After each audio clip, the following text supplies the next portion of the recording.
বাড়ির পুরনো গুদামে ছিল এক মোটাসোটা ইঁদুর। সে রাতে চাল ডাল চুরি করে খেত আর নিজেকে মনে করত মহাবুদ্ধিমান। তার অহংকারের সীমা ছিল না। বিড়াল, ও আমাকে ধরবে, স্বপ্ন দেখুক। বাড়িতে ছিল এক ক্ষুধার্ত কালো বিড়াল। দিন ধরে খাবার পাচ্ছিল না, চোখে রাগ আর ক্ষুধার আগুন। সে নীরবে দেখত ইঁদুরের দৌড়ঝাঁপ। সরাসরি হামলা করলে লাভ নেই, ইঁদুর অনেক চতুর।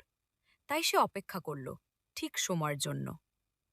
এক রাতে ইঁদুর মত্ত হয়ে চাল খেতে খেতে বলল, বিড়াল তো বোকা, আমার ছায়াও ধরতে পারবে না। বিড়ালটা সেদিন আর হাসল না। সে মাটির মতো নরম পায়ে এগিয়ে গেল, একদম শব্দহীন।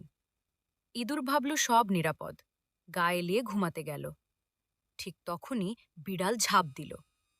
পালানোর সুযোগ ছিল, কিন্তু অহংকারে ইঁদুর অসাবধান। শেষ পর্যন্ত সে ধরা পড়ল। বিড়ালাল খেয়ে নিল তাকে। এরকম আরো মজার মজার গল্প পেতে আমাদের এই ছোট চ্যানেলটা সাবস্ক্রাইব করো।